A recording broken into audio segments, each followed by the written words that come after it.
What's up guys, and welcome to episode 1 of a new series on my channel called Brick Theory, where we will be discussing certain topics and ideas within the Brick universe and the Brick community. Today we will be discussing the theory of, is Lego City a waste of money? And I'll show you what Lego City sets that are actually worth it.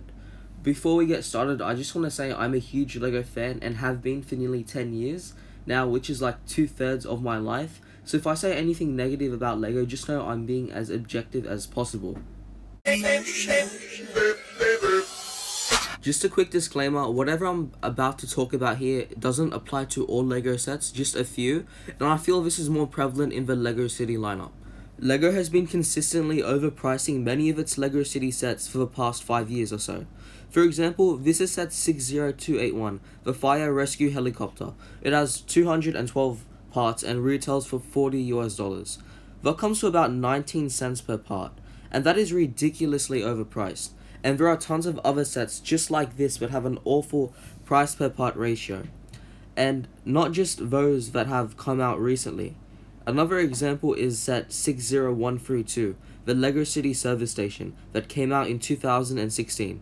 This set comes with 515 parts and retails for $90, bringing the price per part to 0.18 cents per brick. And in addition, Lego City should at least in theory be the cheapest to produce, since they do not require Lego to pay any licensing fees to film franchises, such as Lego Star Wars. And on top of this, the simplicity of Lego City sets means they should be relatively easy to design, meaning Lego wouldn't spend as much in the core development of a Lego City set. Number 2, they are often really simple to make, which means skilled builders can often recreate using their spare Lego parts. And I'll show you some of my recreations as well.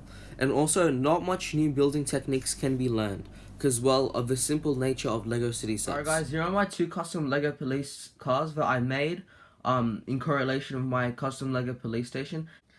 And as you can see, they are fairly similar to the original Lego City ones, but these are completely custom, so I did use all my spare parts for this. And after I finished, I jumped on YouTube, searched up the speed build for each vehicle, and I was actually really surprised in how close my design was to the original one. And in terms of parts, I'd say I had around, for this one I had around 90% of the parts, and for this one I'd say I'd have around 80 to 85% of the parts. But the parts that I didn't have, I either didn't have it in the same color, in the same format, or I just flat out didn't have a part at all. Number 3 is the actual value it adds to a Lego city, or just a Lego collection in general.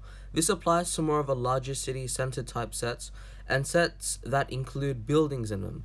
The problem with it is they often look incomplete and have a different scaling, which means it would be different to incorporate these types of buildings within a Lego city. I like to call them junk volume because what mostly ends up happening is that they are stripped down and used for parts. And that's not something you want to be doing because of how bad the price per part ratio is in the Lego City lineup. And it's basically a lose-lose situation.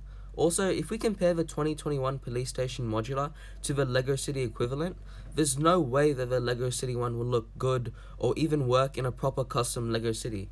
This is again due to the different scaling of it, and the lack of parts means it's not as functional nor as detailed and is not as aesthetically pleasing.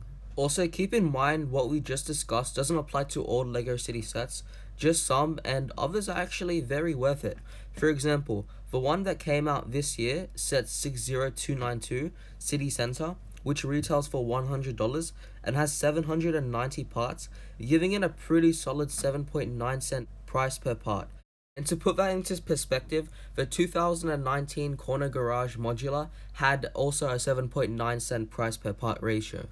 And on top of this, we get a road plate as well, so that's pretty amazing value if you ask me. Also, sets like 60262, the 2020 airplane set, that has a price per part ratio of 14 cents, which on paper is awful, but in reality I would say get it, for sure, because it has larger, rarer plane parts, and well, for example, you can make your own police car with any old brick, but you need special parts such as the cockpit, tail, and fuselage to make a Lego airplane of this size, so that's why I would say it's worth it, and other sets like the train sets. So I've probably made Lego look a lot worse than it actually is, sorry Lego, but to end this video off, here are a few tips you can use for the next time you shop for Lego City sets. Number 1. Calculate the price per part to determine whether or not the price is too high, which can be done by dividing the cost of the set by the amount of bricks it comes with. The lower the number, the better. Number 2. Look for sets with more special parts and builds that cannot be recreated at home because they need rarer special parts to do so, like large LEGO passenger aeroplanes and train sets. Number 3. Just have fun with it, and please don't feel pressured into buying or not buying a set if it does or doesn't have what I mentioned earlier. Although understand that it might not be the best value, but it is also important to get what makes you happy. Anyway, that's all for this video. Do you think LEGO City is overpriced, and what do you want me to cover for the next Brick Theory? Thank you so much for watching. Make sure to subscribe, and I'll see you in the next video. Bye. And just for fun, this is how fast the train can go.